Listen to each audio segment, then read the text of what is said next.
For decades, the Invincible Iron Man has been a character defined through constant cycles of self-destruction and reinvention, rising above the problems of today to look towards tomorrow. But what becomes of this hero when he's confronted with an ever-darkening future? How will he reckon with the impossible choices he's made? And how much of himself will he lose along the way? In 2006, Marvel Comics released Civil War, an event that fractured the superhero community and forever changed the trajectory of its characters. Brought to life through writer Mark Millar and artist Steve McNiven, Civil War is still seen as one of the most polarizing comics ever made, drawing from real-world tragedies and events while doing very little to comment on them in an insightful way. While the event was, and is still maligned by many, its aftermath saw a number of major shifts within the Marvel Universe, namely the death of Captain America, the founding of the 50 State Initiative, and Iron Man's ascension as the head of the global intelligence agency S.H.I.E.L.D. It's this era, largely penned by the father and son writing team of Charles and Daniel Knauf, that would take the Armored Avenger into some of the darkest stories of his history, warping a once hopeful icon of the future into a man tormented by the darker world that he helped to build. Primarily known for their work in television, the Knaufs arrived at Marvel with a definitive plan for their favorite character, building on the new status quo of 2005's Extremis while grounding Iron Man through a focus on present-day politics and international espionage. Staying on for 21 issues between 2006 and 2008, the Knauf's tenure on the character was short but incredibly impactful, putting decades worth of storytelling under a new lens, and building a legacy that would haunt the character for years to come.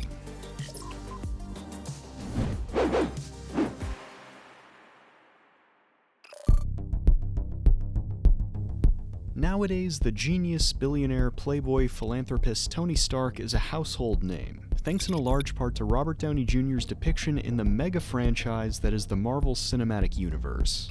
However, Iron Man is also a character with a varied, complex history, one intrinsically tied to America's relationship with science fiction. Debuting at the height of America's involvement in the Vietnam War, Iron Man began as a pretty shameless propaganda icon, an embodiment of the supposed superiority of Western innovation. While Stark's background as a billionaire industrialist would remain the same, the underlying tone and scope of his adventures would change over the decades. With more high-concept fantastical adventures through the 70s, a focus on recovery and reinvention through the 80s, and a whole bunch of weirdness in the 90s. I'm not gonna talk about it. It's bad. Each era is distinct in its subject matter, but they all serve the same underlying message: that technology is a form of empowerment, giving us the tools to better ourselves and the world at large.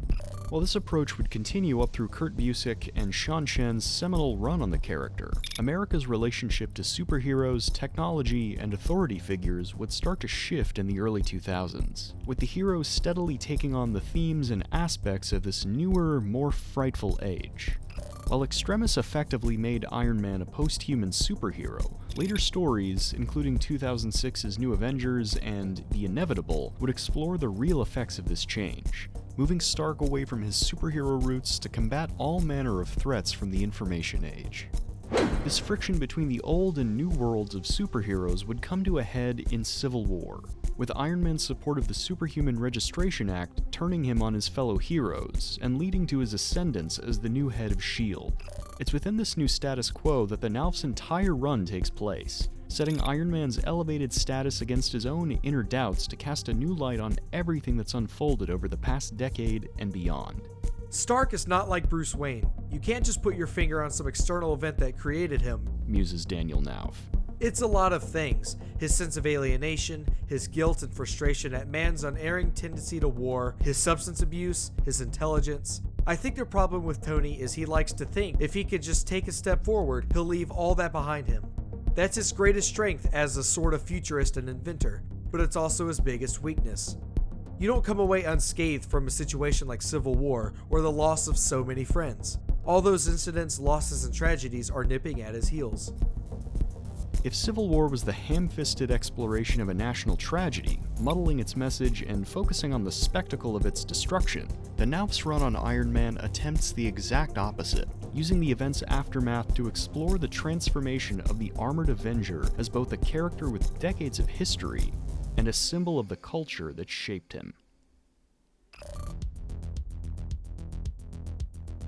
The biggest change in the Knauf's approach to Iron Man is the more realistic perspective they give to the hero and his surroundings.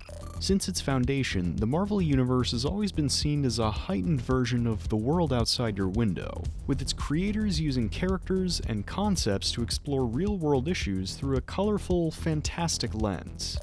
Grittier takes on superheroes were pretty much standard in the 2000s, but rather than using it to simply ground their hero, the Knaufs would use their hybrid realist approach to give a bigger weight to the commentary behind their story. Iron Man has always acted as a conduit for a relationship to technology in a given age, and through the Knauf's murky spy epic, he's transformed into a frightful reflection of a post-crisis America, a hero robbed of his humanity through his reliance on the weapons of war. These elements of sci-fi and spycraft have been with the character since his beginnings. This isn't even the first time he's worked alongside S.H.I.E.L.D., but by using the fear and paranoia of the War on Terror, the Knaufs are able to shift the commentary behind the title from an aspirational fantasy to a darker cautionary tale, subverting the character's pro-military origins and interrogating how far the hero and the country he represents have really come in half a century. The majority of these stories are brought to life through penciler Roberto de la Torre, whose shadowy, ultra-detailed lines show the emotional weight behind Stark's mission, coupled with a color palette that's slowly overcome with shades of deep red and gold, courtesy of Dean White, Edgar Tadeo, and Joel Seguin, to show the hero slowly being consumed by his alter ego. It's a subtle but chilling twist on the character's identity. Once seen as a means of moving beyond his past mistakes, the Iron Man has become what Stark hates most about himself: the face of a military-industrial machine built to keep the peace through fear. The writers waste no time in exploring this new status quo for the character. In place of fights with lone supervillains like the Titanium Man or the Living Laser, Director of S.H.I.E.L.D. opens with Stark and his organization pursuing augmented terrorists on a global scale. The book's opening issues have a very procedural tone, steering clear of political commentary in favor of giving time to Stark and the military hierarchy he's a part of. At first glance, the book's presentation even gives it a bit of a pro-initiative and, by extension, pro-Patriot Act slant. But this starts to change over the course of the series, using Stark and his allies' actions to critique America's history of shady military intervention. Each encounter only heightens the paranoia within S.H.I.E.L.D., prompting Stark to run illegal operations to chase down leads and keep an uneasy alliance with Dr. Maya Hansen to suppress her work on extremists. It's a paranoia rooted in real-world tragedy as well as the character's history. While it's no secret that Civil War's story drew heavily from the September 11th terror attacks and the rise of the Patriot Act, the Knaufs use Stark's development as a character to make the comparison feel more personal, mirroring the hero's past traumas and desire for control with America's own militarization in the 2000s, and repeatedly calling this shift into question. Iron Man has always been a character defined through his flaws, but the book's relentless approach, coupled with Marvel's onslaught of ongoing events, use these flaws to completely tear the hero apart as he digs himself deeper with each mistake. Stark's personal feelings for Maya blind him to her betrayal. An attempt to pacify the Hulk leads to his return as the World Breaker. Corruption inside the Initiative leads to the death of a young hero, and Extremis, the enhancel that reinvents Iron Man, is transformed into a biological weapon that leads to the deaths of Stark's friends. Through these innumerable consequences, Director of S.H.I.E.L.D. becomes the ultimate meditation on self-destruction and science fiction, channeling our fear of the future into Iron Man and giving him the means to confront the mistakes he's made head-on.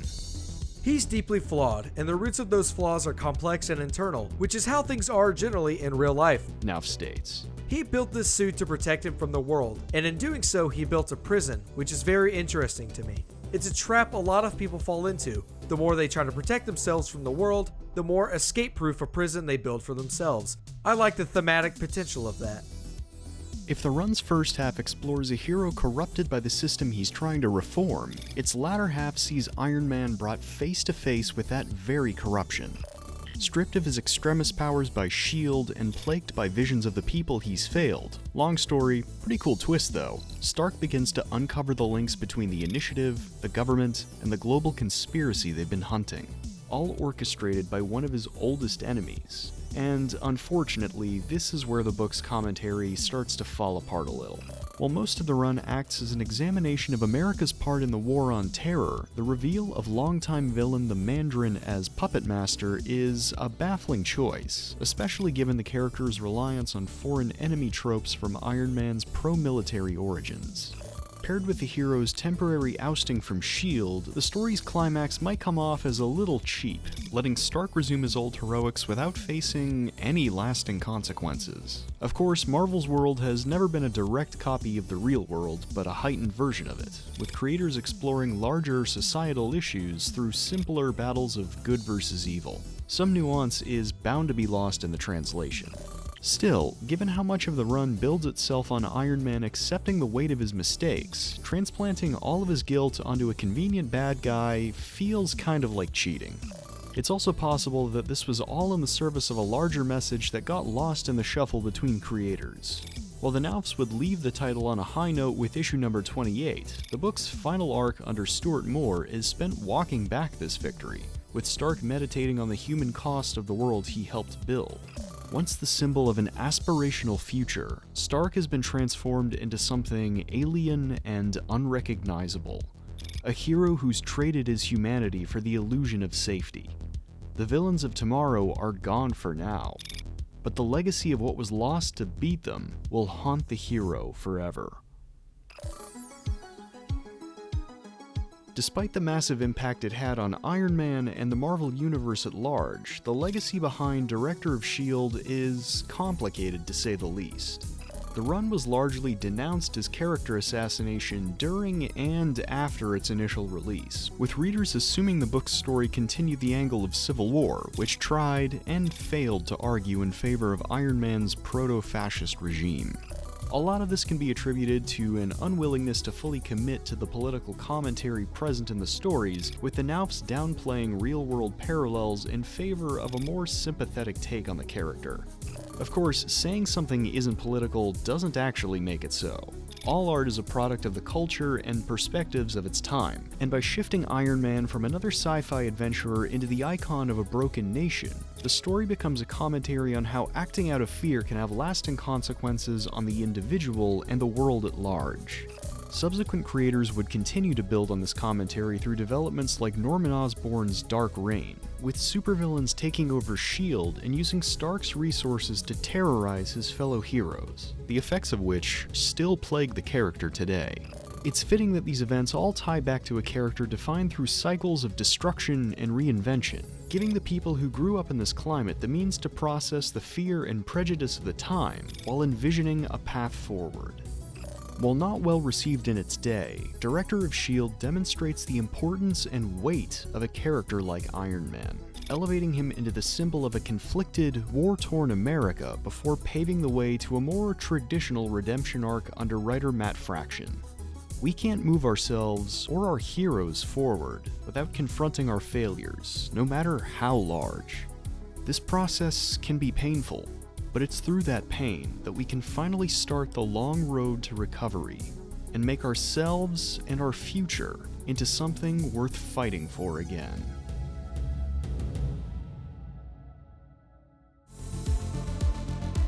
Thanks so much for checking out my latest video. Regular watchers might know that Iron Man is a personal favorite of mine, and while Director of S.H.I.E.L.D. isn't my favorite take on the character, it definitely shows a lot of what works while giving everything an interesting new spin. I'd argue that this run is what launched Iron Man into popularity before the MCU, and while a lot of people didn't like where it took him, I think it really shows what he does best. No matter how bad it gets, he can always rebuild and reinvent.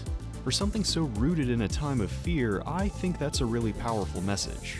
If you like this video, please feel free to like, comment, share, and subscribe. Every little bit helps the channel out a lot. I'd also like to give a special thanks to the Comics Cave, Dom DeFelice, Jarrett Lang, Kirk Ireland, and my patrons, who are helping me to grow this channel and continue doing what I love, and hopefully what you love too. Until next time, stay safe, stay healthy, and stay resilient.